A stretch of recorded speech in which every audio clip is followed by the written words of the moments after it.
Assalamualaikum warahmatullahi wabarakatuh. Perkenalkan, nama saya Rosya Putri Ayu, NPM saya 2216011.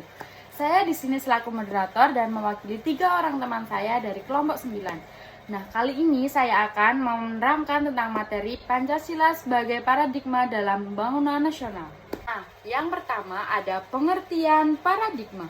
Paradigma adalah bentuk mekanisme seseorang dalam memandang terhadap sesuatu yang mempengaruhi dalam berpikir. Nah, dalam melatih kemampuan berpikir, seseorang harus memiliki paradigma, karena paradigma adalah bagian dari pola disiplin intelektual. Paradigma merupakan sebuah model dalam teori ilmu pengetahuan. Nah, fungsi dari paradigma sendiri adalah untuk menjadi dasar seseorang dalam berinteraksi dengan lingkungannya. Nah, hal ini juga sesuai dengan tujuan paradigma, yaitu membentuk kerangka pemikiran dalam mendekati dan terlibat dengan berbagai hal atau dengan orang lain. Istilah paradigma muncul sejak abad pertengahan di benua Eropa, tepatnya di Inggris. Istilah ini, paradigma, adalah serapan yang berasal dari bahasa Latin, yaitu paradigma, yang berarti suatu model atau pola. Dalam bahasa Yunani, paradigma, para dan deiknunai, yang berarti untuk membandingkan persebelahan para dan memperlihatkan deik. Dari serapan bahasa Yunani tersebut, dapat diartikan bahwa paradigma adalah cara pandang orang terhadap diri dan lingkungannya yang akan mempengaruhinya dalam berpikir kognitif, bersikap efektif, dan bertingkah laku. Paradigma juga berarti seperangkat asumsi, konsep, nilai, dan praktik yang diterapkan dalam memandang realitas dan sebuah komunitas yang sama, khususnya dalam disiplin intelektual.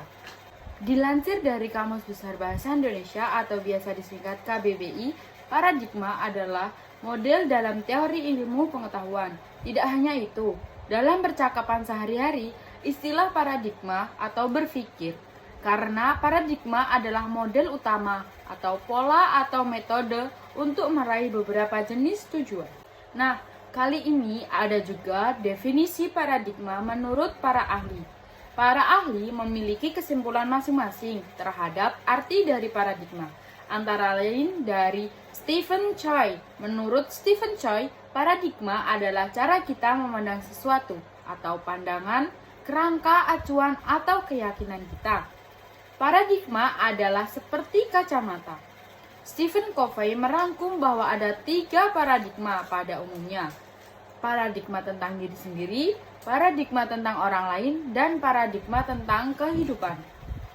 Nah, yang kedua ada menurut Harmon, bahwa paradigma adalah cara mendasar untuk memahami, berpikir, menilai, dan melakukan yang berkaitan dengan sesuatu yang khusus tentang realitas.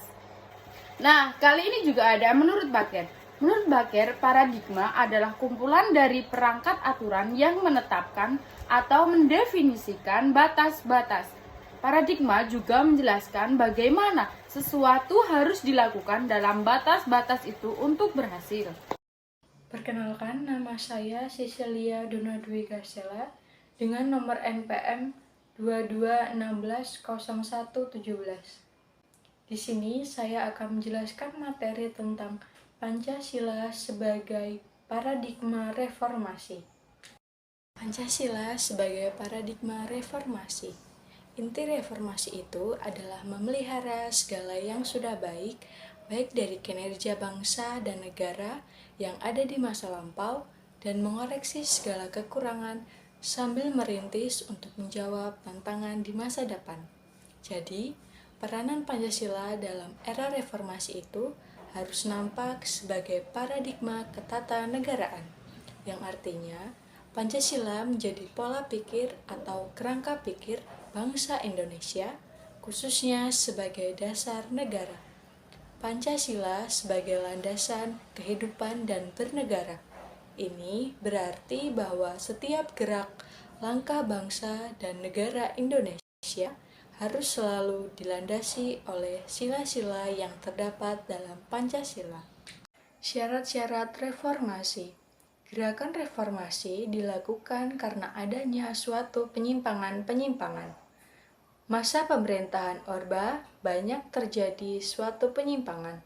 Misalnya, asas kekeluargaan menjadi nepotisme, kolusi dan korupsi yang tidak sesuai dengan makna dan semangat Undang-Undang Dasar 1945.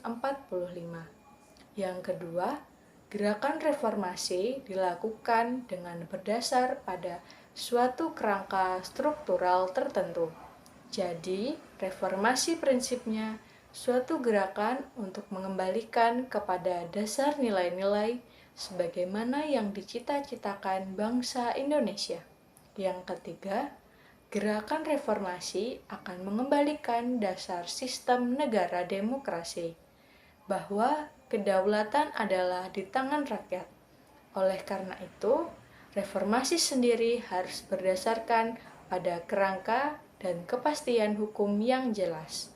Yang keempat, gerakan reformasi dilakukan ke arah suatu perubahan, ke arah kondisi, serta keadaan yang lebih baik, antara lain di bidang politik, ekonomi, sosial, budaya, serta kehidupan keagamaan.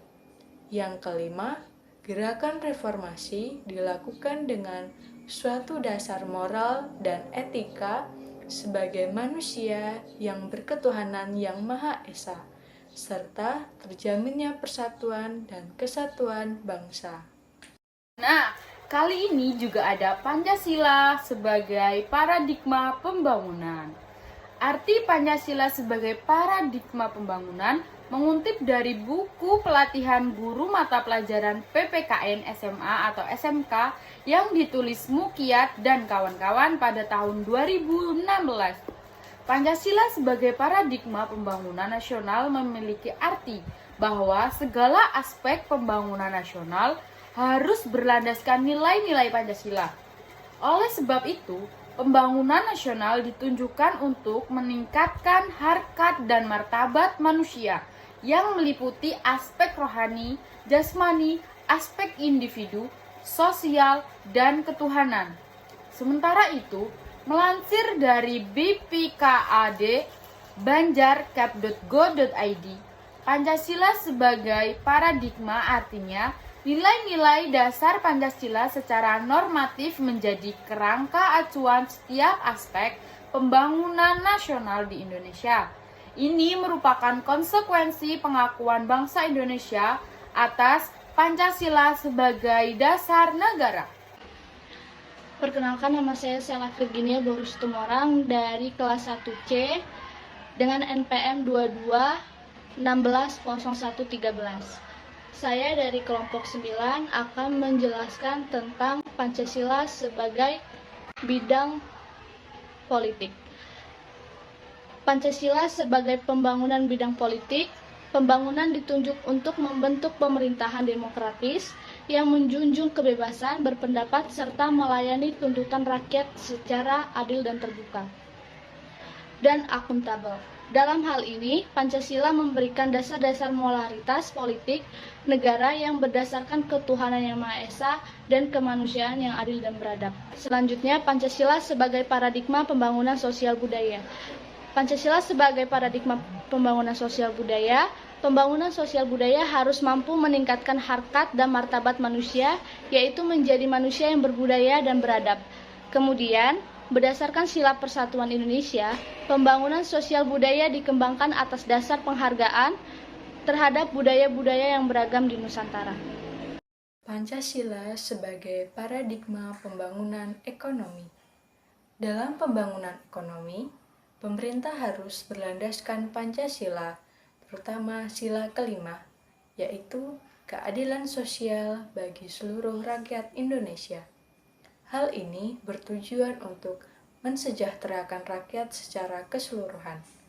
Pengembangan ekonomi harus mampu menghindarkan diri dari monopoli serta persaingan bebas yang nantinya memberikan keuntungan besar kepada pihak perusahaan besar, sedangkan perusahaan kecil akan dirugikan.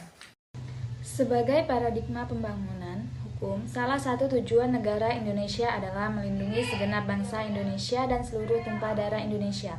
Untuk mewujudkannya, diperlukan perlindungan hukum kepada semua warga negara tanpa diskriminasi. Dengan demikian, substansi hukum yang dikembangkan harus merupakan perwujudan sila-sila yang terkandung dalam Pancasila.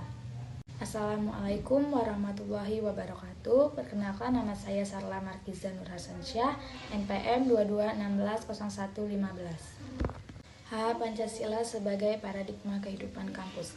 Menurut Kailani, paradigma berkembang menjadi terminologi yang mengandung konotasi, pengertian sumber nilai kerangka berpikir, orientasi dasar, sumber asas, serat arah, dan tujuan dari suatu perkembangan, perubahan, serta suatu proses dalam suatu bidang tertentu, termasuk dalam bidang pembangunan reformasi maupun dalam pendidikan. Jadi Pancasila sebagai kehidupan kampus adalah Pancasila sebagai sudut pandang atau kerangka acuan bagi kehidupan kampus.